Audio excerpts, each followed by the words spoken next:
Okay, it is 6 o'clock p.m. on Tuesday, April 22nd, 2025. We will call the common council meeting to order. Let's stand and say the Pledge of Allegiance.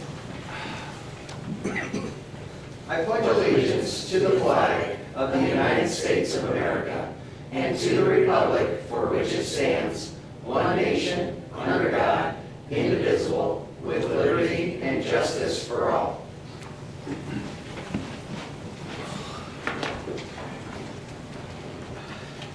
Roll call, please. Middleton. Here. Varga. Here. Romano, absent. Weigel. Here. Robinson. Here. In front of you are the minutes from our last meeting on March 25th. The only change I had was Joanne Bird's name under Columbia City Connect was misspelled. Besides that, any other changes or corrections? Yes, I have 4. Okay.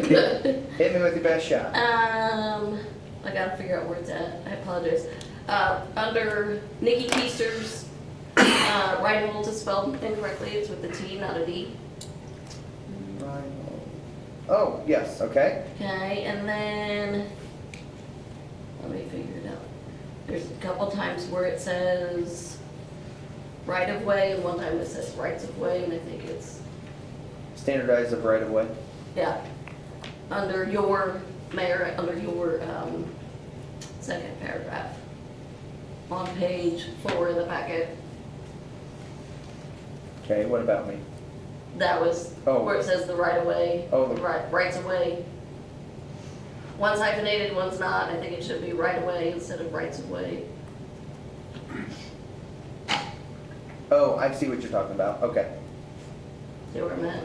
I think so. You're talking about under the fence code Yes. section. Yes. You're saying the, oh, now I've lost it. The second, yes, I see. The paragraph, it would be on the, whatever page that is, the second paragraph Yep. where it starts, Mayor Daniel explained at the last Yes. Works meeting. Yep, and then it's the sentence that says he noted that when it comes to, yep. Comes to right of way, Yep. rights of way. Yeah. Okay, And then the last one is under my report for the sewer board. It was April 15th and not the 5th. Roger. Any other changes or corrections? Do I have a motion to approve with the noted changes? So moved. Motion by Leslie, seconded by Tad. Further discussion? All in favor, show by the usual sign. It is unanimous of those present. Thank you. Next up, we have a presentation from Easter Seals in Northeast Indiana. Come on up. Okay, thank you.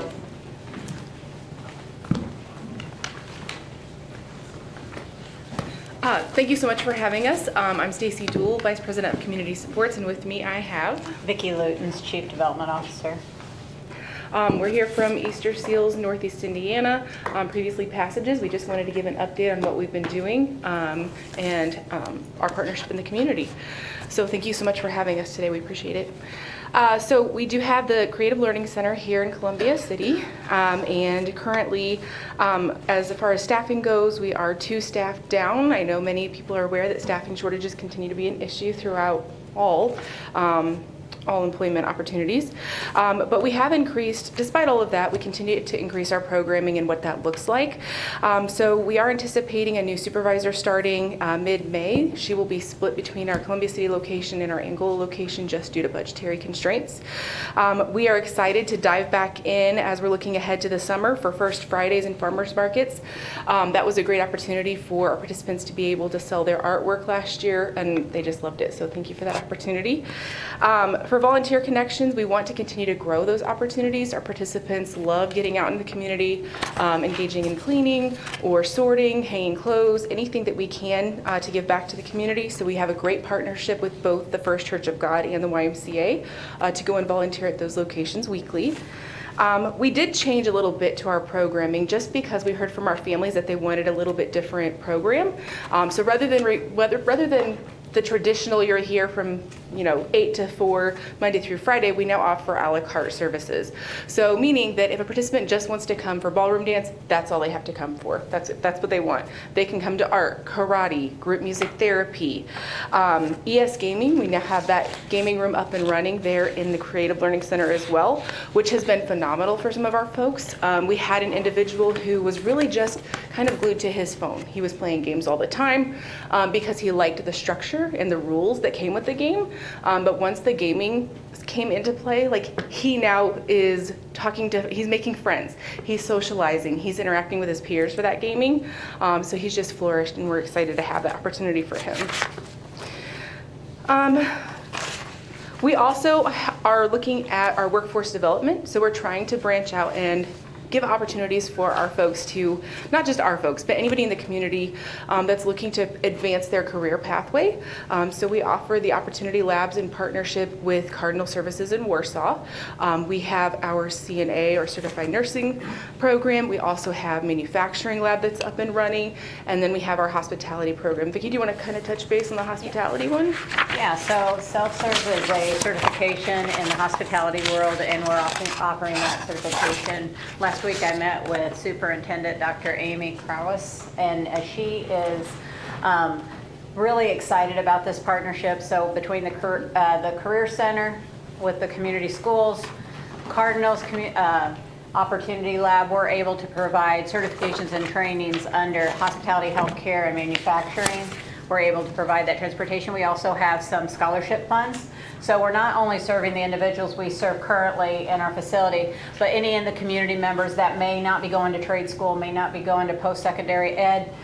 They may have some financial barriers, maybe there's substance abuse at home, but this is an opportunity for them to apply and attend one of these courses, get some meat on their resume, and help them with their career path. And so we're really excited about that. We've partnered with Whitley County Community Foundation. September McConnell kind of connected me with the school, and so we're really excited of beefing that up and also getting into Cherubusco and some other areas to support those students transitioning from school to work or adult life that are at risk. And so far we're in week 2 of the first pilot for the hospitality lab. And we actually had a participant who started, and the parents had shared, well, he doesn't talk at home. So they were very nervous to send him into the hospitality lab. So mom came day 1, dad came day 2. By day 3, they stayed home. They didn't come because he was talking up a storm to the instructor, to his peers. So whether it leads to employment for this individual or not, this has been a great learning opportunity to develop that communication. So we're just thrilled to be able to offer that. We also have our pre-employment transition services. We are currently serving 37 students within the Whitco area. We are up by 11 enrollments since the beginning of this year. We anticipate that to continue to grow. We are doing an application opportunity for the summer programs where students can apply for either an internship or a volunteer opportunity to continue to develop the employment skills so that they're prepared for that transition out of high school. So we've had 10 applicants so far within Whitco, with a total of 72 with all the counties that we serve. So we're thrilled to offer that opportunity. Looking ahead at our group home situation and our supported living situation. So we do have the 3 group homes in Whitley County, and then we also have our supported living sites in Whitley County. I do want to share that starting at the beginning of the year, we were working with BrightPoint and looking at what that looks like for individuals that currently resided in those homes. If you're not aware, BrightPoint offers an amazing program opportunity. They lease to individuals for, I think, 30 years, Vicki, or somewhere around there. And then they offer the opportunity for that person that leases it to purchase it at a reduced cost, which is a great opportunity for those individuals that can afford it. Most of our individuals don't have that capacity. We did have one that has been able to take advantage of that, so she is purchasing her home. We're excited for her. But for those that could not, we did have to look at moving to different locations because BrightPoint at that point is ready to sell those homes. So that did mean that 3 of those locations did close out. So those individuals either chose different locations within Columbia City, Fort Wayne, or other providers. We continue to face staffing challenges. We're at about a 50% vacancy for staffing in both our supported living and group home sites. So we have done open interviews where we will extend an offer contingent upon background checks.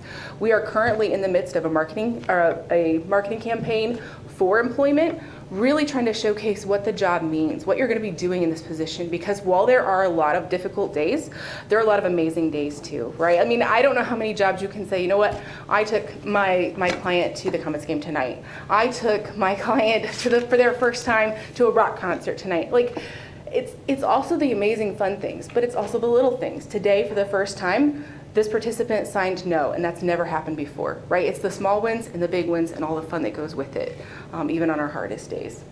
Do you have anything to add, Vicki? No, I think you're good. Any questions? I do want to say thank you to the city and county as well for everything, all the support you have been over the years. It's important to us to continue providing services to those that are in need in this wonderful community, and that's why we're here, to just update what's going on and help with that awareness, and welcome anyone that wants to tour to let us know, and we'll be glad to show off some of those cool things. The gaming room is pretty cool, so highly recommend you coming and seeing that. So, Right. So I guess the only question I mean, obviously we've had some conversations. Yes. Yeah. But one I guess of my question is, you know, I've been in this job for 14 years now, and I think all 14 years there's been a staffing shortage in the group living section, if Yes. you will. Is there and again, I'm not asking you to divulge anything that's not public information, but like, I mean, there's got to be some kind of a long-term strategy on that, right? Like, at the end of the day, if you're only at 50%, and obviously we know that these kind of jobs don't pay enough. They don't pay anywhere near enough what should be owed, or if you will, you know, what it deserves, right? So, you know, what does that look like long-term as you guys look forward into that group living kind of scenario? Like, how do you handle that going forward? So with the closure of those 3 sites, the staff that were in those sites will then move to the other sites, which will give us a much better opportunity to fill those sites completely. Because instead of having 1 or 2 staff at each of the 6 sites, we now can combine and have 2 to 4 staff at each of the 6 sites. So that was partly intentional. We wanted to be able to be in a better staffing position with those supported living sites. I will tell you, we're the pay leader in the industry in this area, paying $17, $18 an hour for our DSP wages. And you're absolutely right, it's still not enough. But when you are dealing with reimbursement through Medicaid waiver funding, you have to live within that reimbursable rate, as I'm sure that you're aware. So we would love to pay more. I absolutely agree with you wholeheartedly, because it's a challenging job. Even on the best days, it can be challenging. Sure. So yeah. Gotcha.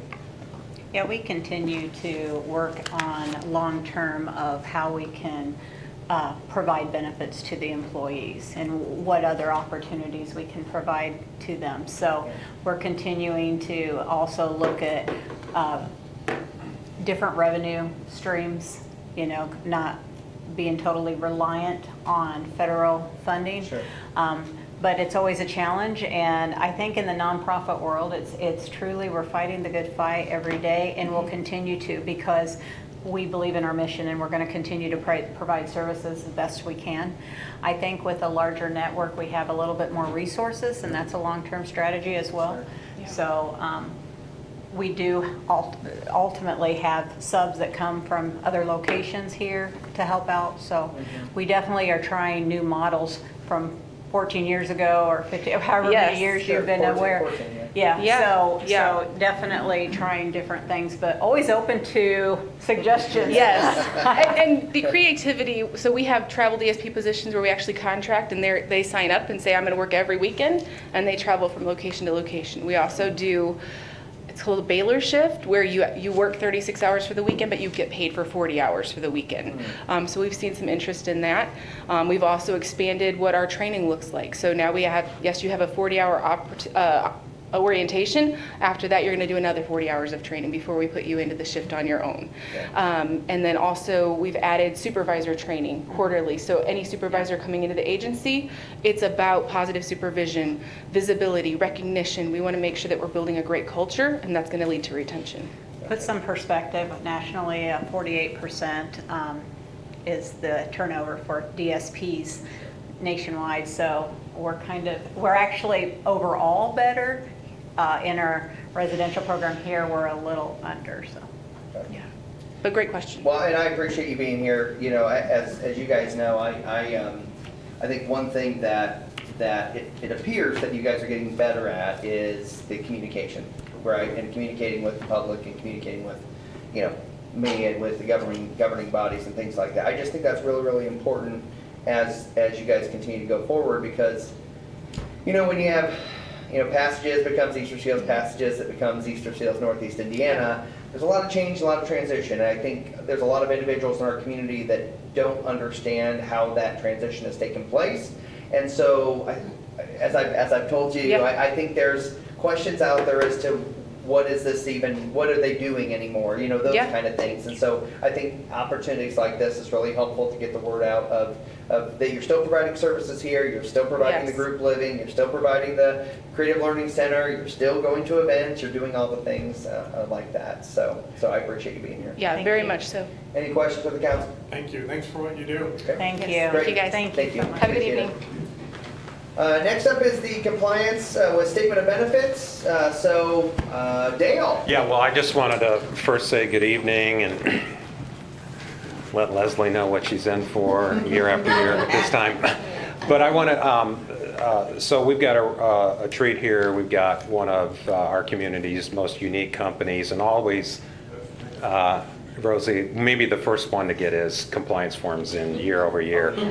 But he's DOT America, truly unique, not only for Columbia City, but the medical device industry, but in the country. And so President Michael Venturini is here just to give you an update and tell you about maybe some really neat things happening in the very near future.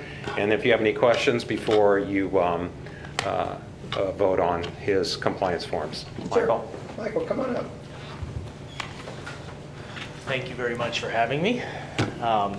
Little background, we're a medical device coating supplier. So we take the implants from the manufacturers and we provide a specialty coating. So we're the only company in the United States that does all the coatings under one roof, and we do it here in Columbia City. We've been growing at year over year for the past 10 years. We did a building expansion a few years back. It was a $3 million investment. Gracious enough to give us an abatement for that, so thank you for the continued support. That was the precursor to a project we have coming up now. We're currently at 64 employees. I need to hire another 35 by October, so it's a huge jump for us. It's a project that's been in the works for the last 4 years. The OEM delayed it, started it, delayed it, started it. Now it's finally here, so we've started it slowly, but now they're ramping up fast. So it takes up every last minute of our capacity that we have for machinery. So we're going to be, the plan is to invest another $2 million for one more chamber. So our chambers are fairly expensive. And when we are successful at that, in the first quarter of 2026, we'll have to hire another 35. So we're going to go from about 64 to 130-ish in the span of a year. So not exactly sure where I'm going to find all these people yet, but we will find them. You want to build some houses for us? That would be great. We might just start to consider that. Yeah. I don't think you'll like the tents out in our parking lot. That's probably not, yeah. But, so yeah, this is what we came here for. We actually have one of our large OEMs moving business away from our parent company in Rostock, Germany, and moving all the business back here stateside to be coated here in Columbia City. So it's what we've always wanted. It's a little odd because now we're competing with the hand that feeds us a little bit and asking them to invest in us while we take business away from them. So it's a little different, but it's what the customer base here in the U.S. wants. That's why we opened a facility here. So it's taken a good 10 years to get to that point, but 65 employees over the first 10 years. Our parent company has over 700, and I would not be surprised if we get there. So again, I don't know where all those people are going to move here from, but that's our goal. We're going to keep investing and continue growing. So thank you for all the continued support. It would not have happened. It's very difficult to ask for money to be sent over to the U.S., let alone in Columbia City to start this small project and make it grow. But the support of the council with the abatements and everything else you've done has been, it helps me to argue for that continued investment. So when the state and the city show that continued support, it goes miles for us. So, any questions? Well, I know we've been looking at your reports I know I've been looking at for at least 10 years. Mm-hmm. And you guys always do everything you say you're gonna do and overachieve that, so I think it's outstanding, and our community is blessed to have you. Thank you. Appreciate that. So I'm assuming at some point you're going to be coming back and wanting to have another conversation. But as for your reports today, I think they're very self-explanatory as I read them. I don't know if you guys said, but I think they're very self-explanatory of what you said, which is that you guys have continued to grow, you've continued to invest, you've continued to hire. I think you're in a lot of ways you're a model company for our community, and I know I'll speak personally, but I think I speak for the council in saying we're happy to continue being a great partner with you. So we want to do that. Greatly appreciate that. Great. Thank you. Appreciate it. Yeah, thank you. Okay, so we're going to go ahead and run through the compliance with statement of benefits for each of these. If you're okay with it, are there any of them that you'd like to talk about? Let's start there. Because rather than going through each of these and looking at them, if you guys are okay with it, I'd like to take them in mass. Is that okay, Marcia? Yeah. And not the numbers look good. Yeah, I'm in favor of taking in doing it mass. one month, yeah. Good, okay. Okay, so can I have a motion to approve DOT America's 2022-6 real property, DOT America's 2017-23 real property, DOT America's 2014-15 real property, DOT America's 2021-20 personal property, DOT America's 2017-24 personal property, DOT America's 2014-15 personal property, JV Investments 2015-21 real property, and BR Real Estate's 2018-3 real property. Approval and find them in compliance and grant an additional year of abatement where applicable. So moved. Motion second. Further discussion? All those in favor show by the usual sign. It is unanimous of those present. Thanks, guys. Appreciate it. Yes, thank you. Okay, we're going to amend the schedule. Oh, I'm sorry, Dale. Well, I didn't know if you wanted to do the other ones on there as well right now. Well, Okay. that's what, Oh, we that's what I did. said, take them all in Oh, we mass. did. You did them all. I did them all in mass. Nice work, Dale. That's why I asked if anybody, I had something meaningless to say about the other two. do you want to share anything else? No, well, the ones that's the last year, so it's only a small percentage. Yes. And the other one, I just wanted to say that BR Real Estate, that he's been able to re-up those Those tenants leases? in there. Those leases. So- Awesome, awesome. Yeah, I know, I think it's been great again. I hope you all understood what I was saying, that it was more than just DOT. But to me, again, there was nothing in there, none of those abatements brought any question to me personally. You have, all of these companies have grown, they have fulfilled plus more of their commitment to the city. And again, as a reminder to the populace or to the public, you know, abatements are just it's basically a slowing down of those property taxes. So ultimately, they are paying property taxes on the equipment on the real property. It's just a slower schedule, if you will. It basically spreads it out, if you will. So with that being said, Dale, you have anything else you want to share with us? Thank you. Okay, thank you. So we will adjust the schedule and bring up Nathan Bilger, our Planning and Building Director. I believe he passed out something for you all regarding fences. Yeah, so this is kind of unusual to bring a code amendment to you guys because usually the Plan Commission is doing all the down and dirty work and stuff, but since the discussion started here, I kind of felt like I wanted to give you guys the current round of options that I expect to be presenting to the Plan Commission before it becomes public, in case you get more questions or anything, so you're not blindsided. So just to really quickly highlight what they are, the back page is the code as current, and what we had discussed before, I kind of got the sense that there was some misunderstanding what the current code was. Currently, front yard fences of any type are allowed up to 3 feet, which is about here. Chain link, if you want to go chain link, you're getting, the code gives you a bonus up to about 4 feet, so I think about here or so. And it felt like there was some discussion around that and it wasn't quite clear. So just want to make sure that was clear.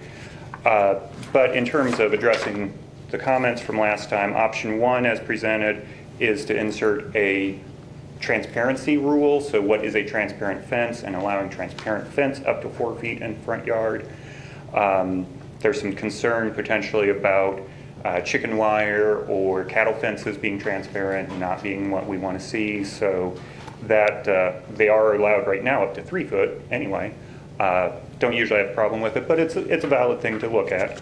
Option 2 then is just to Nick, allow. is that in the front yard as well? The chicken wire up to 3 foot? Yeah, there is no restriction on the type of fence, as long as it's a customary type of fence, so you Okay. can't use things like pallets, for example. That's probably the most common request. Okay. That's not a customary fencing material, but cattle fence is a fence. Okay, So yes, if you get a 3-foot cattle fence, technically it's allowed. okay, thank you. Fortunately, nobody's done that. Yeah, thank you. Note to the public, we don't encourage cattle fences in the city of Columbia City in the front yard specifically, just to be clear. So, Residential districts specifically. Yes. Ag districts, they're perfectly okay. That's a different matter. Option 2, this comes from the Plan Commission's discussion at their last meeting, where they threw out, we had a bunch of discussion about the far reaches of do nothing versus something far more extensive dealing with historic code and stuff, and that's well beyond what you guys had wanted to see, and for expediency, we're keeping it pretty narrow. But one of the options that does address what you had wanted to see is just to allow any type of fence up to 4 feet and not give chain link specifically the bonus of being up to 4 feet. So it's consistency, remove some arbitrariness, or whatever. we know what you meant. yeah. We know what you meant. But again, the idea that you may have some other types of materials that you may not want to see. Option 3 is just simply inserting a quote-unquote open decorative option along with chain link. So if you have quote-unquote open decorative fencing or chain link, they are given the bonus. So that does tighten down. Cattle fence isn't decorative, so that definitely tightens that down, but it's pretty subjective. So When you say open, so you can see through it, I assume that's what Right. that means, okay. yeah. And again, with the Plan Commission, any of these could be kind of worked together and melded and stuff, but these are the options that are kind of this or this, and then at the meeting we can mingle them. For clarity's sake, when you talk about open, do you also mean transparent? Are you using those as synonyms, or those are different terms? Open I and use transparent. in that option, I use the term open because that's what is already in the code, open chain link. So I use that again for open decorative. Gotcha. There is no, it's pretty subjective. The first option is the one that is more objective because it gives a definition as to what Of what transparent is. transparency is. Okay, thank you very much. Yes, and again, we could mix and match if it's felt necessary. Option 4 isn't really an option, but it's, again, dealing with what I've been hitting on, the material question of, do we want to insert more code about the actual fence materials themselves? And we've had a handful of questions over the years that I've been here about materials. Again, it hasn't really been a big issue. But it has been questioned, well, does this apply to residential districts? Does it apply to fences in the ag district? What about commercial fences? How do we handle those? So this is an attempt to address some of those questions, as well as head off the questions about the chicken wire cattle fence in the front yard. So it too could be applied to any of them, or not, as the case may be. So I kind of talked more than I thought I would here. But if you got any immediate feedback, I'll take it. If not, if you want to chew on it and give any feedback to Jen or Dan or Chip as Plan Commission members, or to me later, those are great, and we can work that into what is explored at the next Plan Commission meeting on the 5th. Again, the main thing, I didn't want you guys blindsided if people saw it on the website and say, hey, did you know? So. My biggest thing is, I'm not a big front house, fence in front of the house. I'm not real big on that for looks, but at the same time, I know we've run across a couple of situations with people that have animals.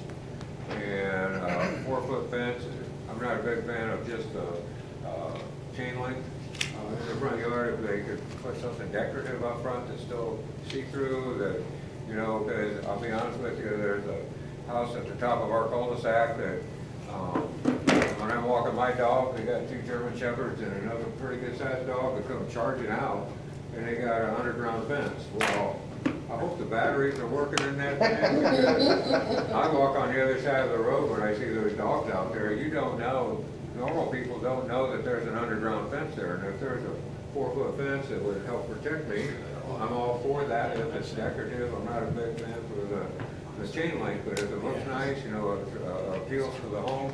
But yeah, I think you live where I at. Oh, yeah, Man, you see those 2 German Shepherds come flying out, and they're not happy to see you. So I'm just saying. I think it's just you, Dan. They love Mike. Yeah. Maybe Mike. I'm all in favor of a 4-foot decorative fence, you know, as long as it follows all of our codes. I would just keep it simple. Yeah. I had a 4-foot fence, decorative, see-through, and not inhibiting the intersections at all. I'm okay with that. Yeah. I don't think we need to make it more difficult than that myself. One thing about the option 2 that I forgot to mention, which is just allow everything at 4 feet. I have been checking other codes, and that seems to be pretty common. That most codes don't have a difference between them, and those that do allow for front yard fences, which is most, just allow them at 4 feet, period, and don't make any other distinction. So again, Even if you cannot see through it, or like a privacy fence could go up at 4 feet, or no? many of them, yeah. Really? Yeah, there are some that have the transparency option or the standard, and that's where that text comes from, is one of those. But many of them in Indiana just say fences up to 4 feet are allowed, and then you rely on the visibility triangle restriction to make sure that visibility is seen at the intersections. And our triangle already prohibits anything between 2 feet and 8 feet. So even 3 feet in that area is already prohibited, so. Okay. So, again, just wanted to toss that in there too. I definitely lean towards the open decorative verbiage over the transparent. That's the option 3. Yeah, option 3, just because you want them to be able to see the visibility, and transparent to me, like, it could be anything. I don't like the word usage. Yeah, option 3, you said. Yes. Yeah, that's the one that seemed like it made the most sense. I mean, obviously, I haven't read through these in detail. Yeah. Thank you for providing these. Yeah. But yeah, if there's any that you just absolutely feel aren't in the ballpark as well, I'll pull them before I make them, send them to the Plan Commission. So. It would be huge that they add all the building materials like you had on option 4, though, just because it makes it more clearly defined, so people know what they can and can't do, so they can't get away with a horrible fence.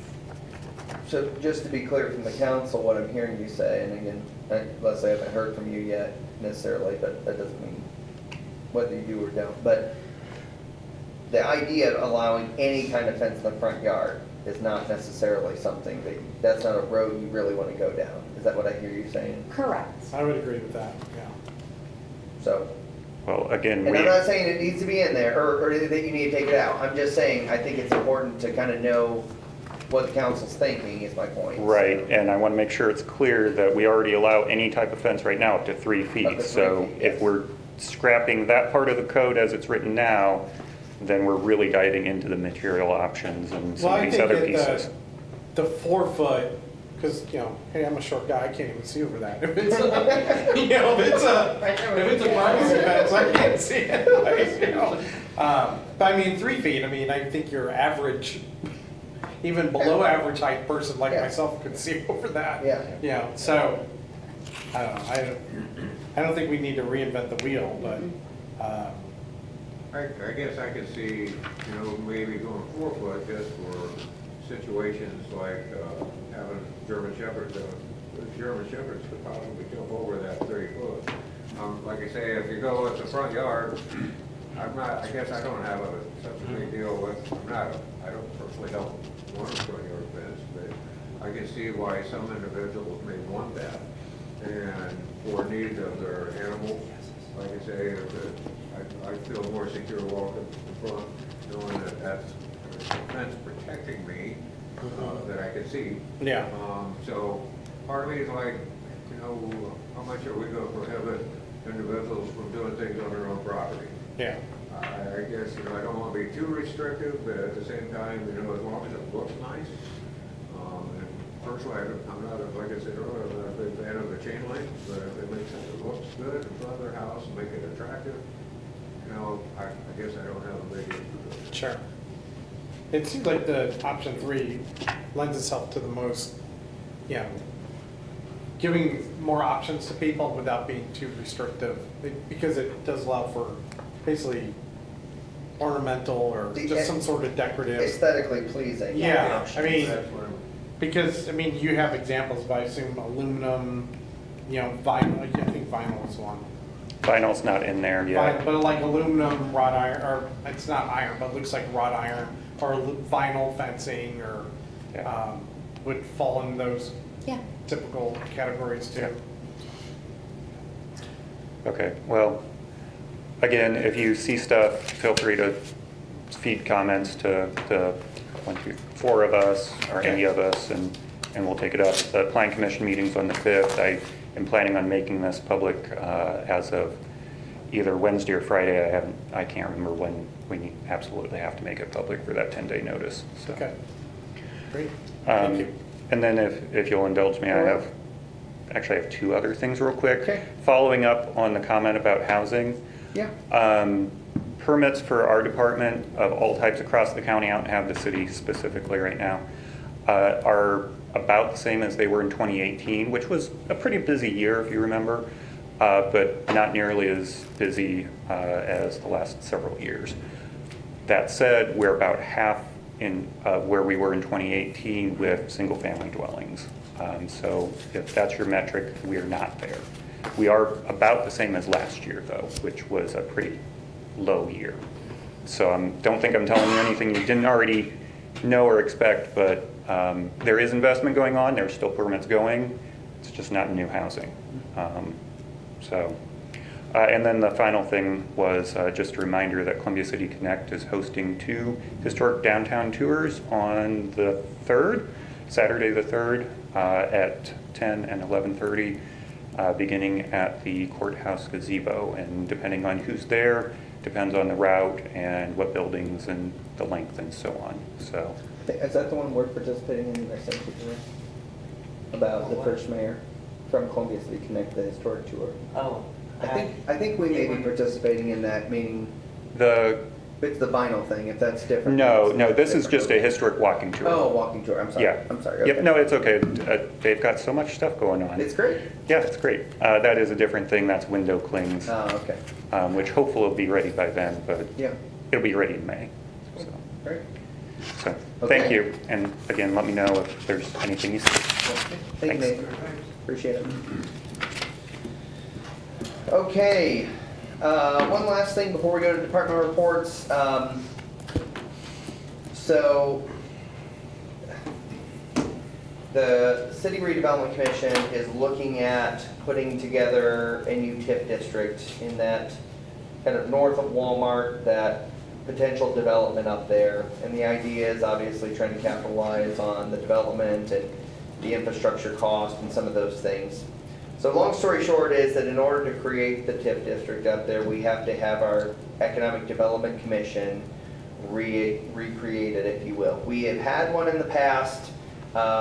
Individuals have, their terms have expired. We've not refilled those because there's really not a need for it consistently. The Economic Development Commission is really there to kind of create the economic development areas, if you will, of the community, as well as it can finance economic development projects. I don't anticipate the EDC will do that. It is different than the Whitley County EDC, just to be real clear. Those are two separate things, even if they may have similar initials. So with that being said, the Columbia City Economic Development Commission is made up of 1 member appointed by the mayor, 1 member appointed by the county council, and 1 member appointed by the common council.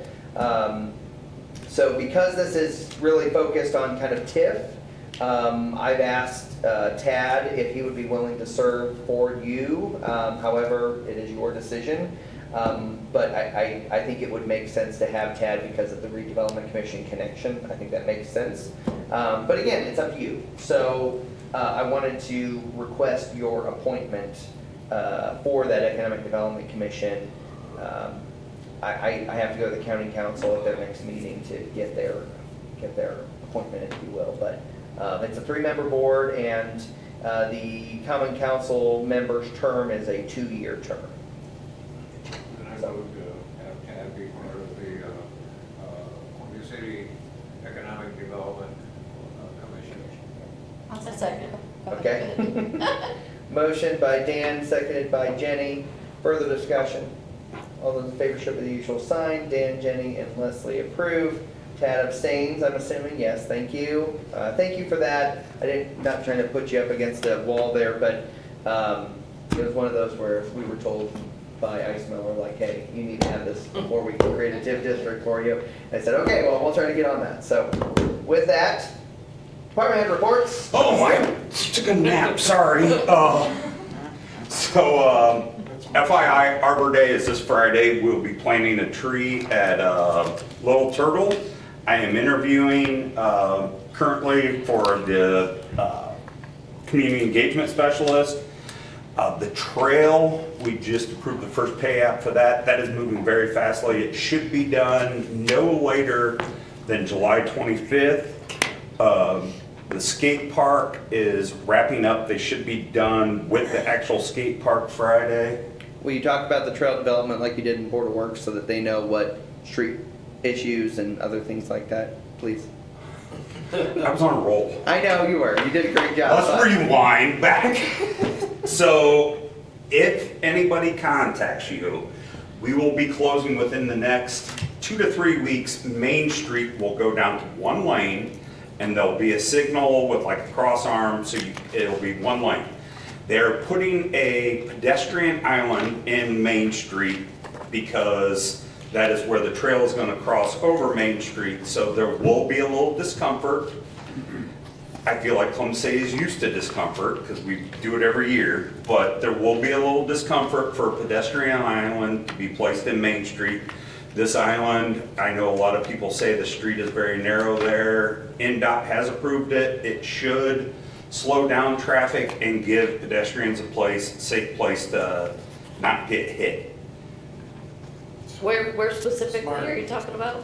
What's that? Where specifically are you? Spencer and Main Okay. Street by the Dairy Barn. Gotcha, thank you. And it's Yes. going to be on the north side of that intersection, right?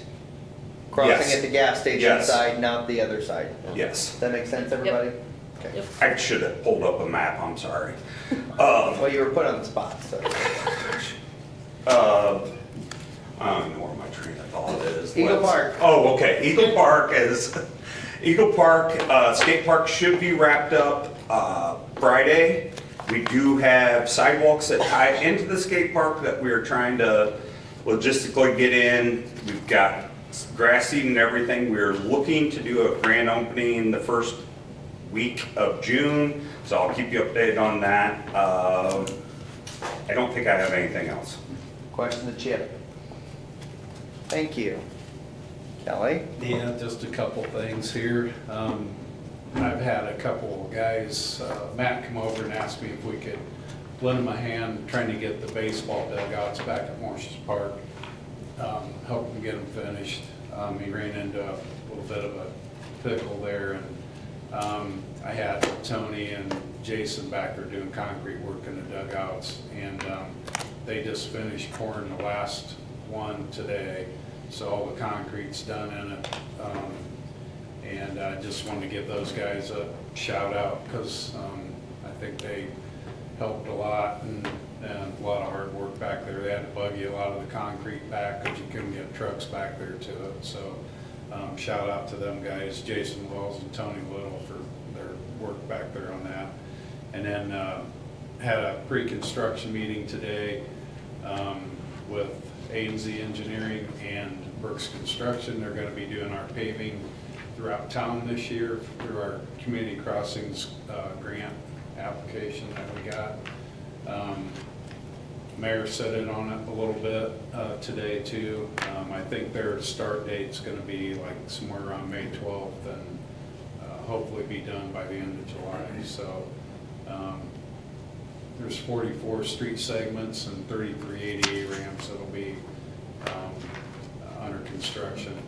So like the trail going through town plus that, there's going to be a lot of stuff going on this year in town. So that's all. Questions of Kelly? Thank you, Matt. As Kelly said, they came over, helped us out with the dugouts, and at the current pace, the roofs are on. Also, thanks to Kelly for giving me a recommendation of an Amish crew to have the roofs put on. They put on all 4 roofs in just a day and a half. Well, it's actually just a day. So current timeline, we should be ready for ball games on Monday, the 28th. So that was very helpful. New pickleball courts had some flaws we found over the winter thaw, and those areas will be addressed and be done by the end of May to 1st of June, fixed by the company. That is warranty work, just so you're aware.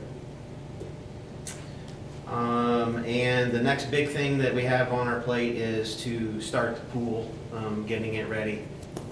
We're a little behind on that because of the dugouts, but we'll pick up and take off and get that ready for it to be open as Memorial Day weekend. About a month away.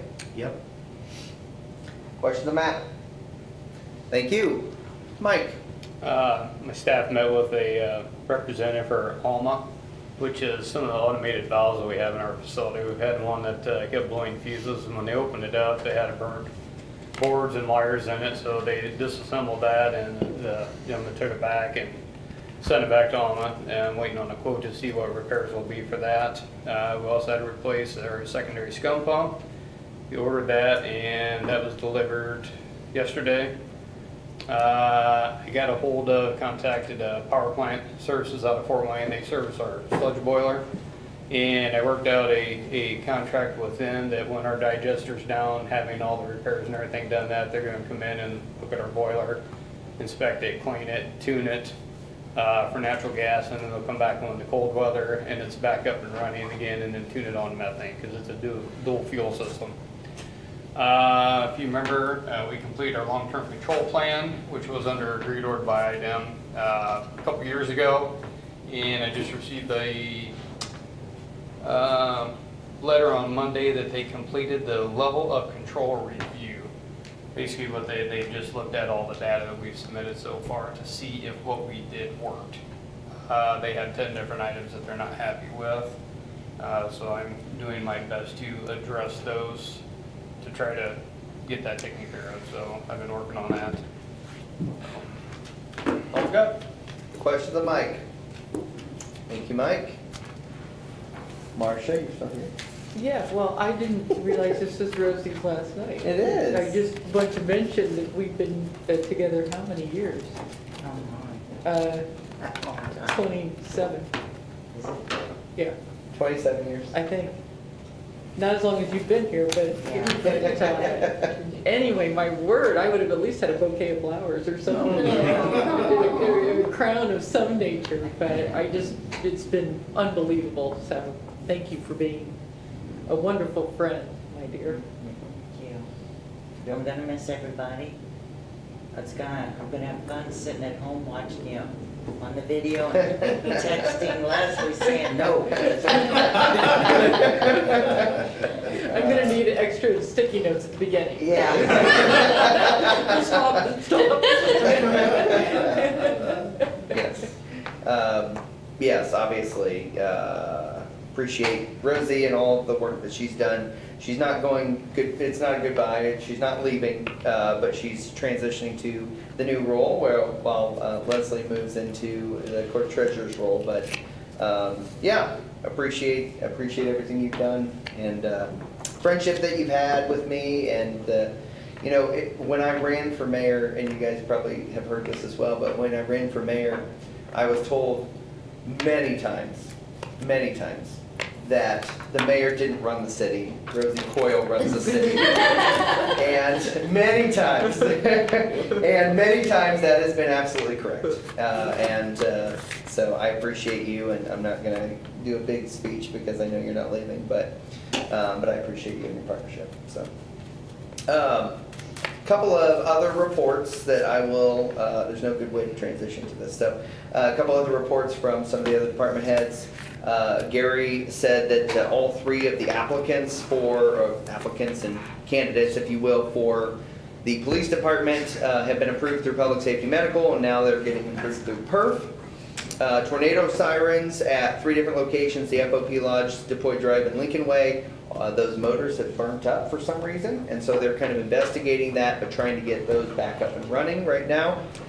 They had radar and LiDAR recertification coming up on May 8th, and the countywide training, the emergency vehicle operation, that's the one where they block off Tower View Drive and do the different courses and stuff. That's happening on May 4th, so if you're in that area, you'll have to find alternative ways to get to and from Van Buren Street or to and from Hannah Street, basically. So, let's see. Fire, the 3 candidates for fire have been approved, and they start May 5th. They're going to be working Monday through Friday for 8 hours a day for 2 weeks to kind of get the training under their belt, and then they'll be assigned to different shifts at that point in time. They're working on Sierra Wireless, the Sierra Wireless things to make sure they're operational. That's been fixed on 101. They're looking at 102, and they're on 107 because there's always a truck that has issues. 107 is the problem now, and that is it's leaking somewhere around the turret. And so our mechanic Adam is working to get that fixed. We have 4 guys right now taking certified fire investigator course that should end this month, and the SCBA bottles are being still sent in small batches for hydro testing. Terry had said that he received quotes on a DC, and I forget what the DC stands for, so I apologize. I still don't remember what that stands for. You told me, but I don't remember. It obviously is not super critical, obviously. Completed drilling on concrete walls at the city jail to try to get the wiring going on that. We'll talk about the jail thing in front of you here in a moment. And SOS and Chief and him and the electric department kind of continue working on plans at Eagle Park there. Couple other things to note is that Gary's going to be having a medical procedure, so if you have any issues for police purposes, talk to Deputy Chief Chris, and he can kind of help you out during at least the next maybe week or 2 weeks. And then Tom is out as well, not for the same reason, but for a different reason. He's for vacation. So if you need anything, talk to Toby on that. In front of you, I placed the packet from Moat Park Group. Moat Park was the group that did our feasibility study for the jail project. The thing you really need to maybe know about that is really kind of twofold. Number one is the initial estimate is in there, and then I stuck the second estimate in there. The first estimate came back at almost $9 million, and I said, absolutely no way are we doing that project. That cannot be a realistic number. So they did a new estimate that's in there. It's around, I think, 5.5 million. It does not mean that we can do it, or we're not going to do it, or whatever. It is more in there just for your information. You may also remember that we engaged Baker Tilly and Ice Miller to kind of look at what options are on the table. Obviously, we're not going to go and do anything without your approval and concurrence on that, but I did want to get that document in front of you so that you could digest it. feel free to send me questions by email or whatever, or call or whatever, as you find things along there. Again, the idea of the jail is to make something that's gonna be long-lasting for our police department, to create some entrepreneurship type space, and also to some kind of an indoor playground or something, a quality of life amenity in downtown.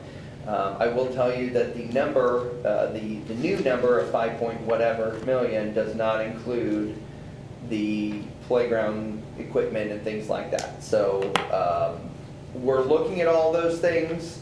We have not said, yes, we're moving forward with any of this.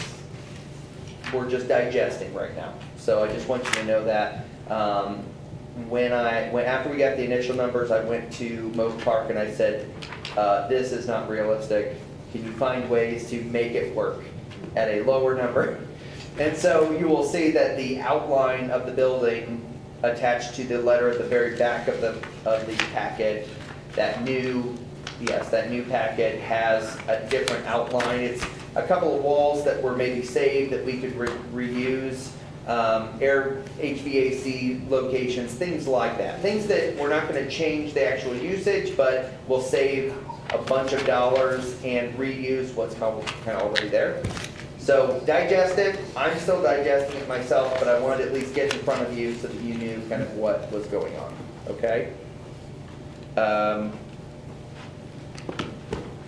Theme. Last thing I have this. Oh, did he cut out? He didn't want to stick around. Last couple things I'll say. Tomorrow is Administrative Professionals Day, so I want to thank my assistant Ashley Buckles for all the hard work she does to keep me in line. Youth Council is on Thursday and Friday. I have Mayor's Roundtable in Delphi, so next couple of days are a little busy. But next week on Monday and Tuesday we have some comprehensive plan stakeholder interviews with some different groups, which I think is going to be that'll be a lot of good information for the comp plan team, comp plan planners, if you will, and. The steering committee won't meet until after, and I don't know that have we made that date yet? I don't know that we've made that date yet, so I think it's you and Jennifer on that, isn't it? Yeah, so anyways. So, okay. Anyways. Yeah, that's probable. So, and then, I don't want to steal thunder here, but I believe the plan is on Saturday, May 3rd at 10 a.m. that we're going to do Leslie and Brent's swearing in here at City Hall.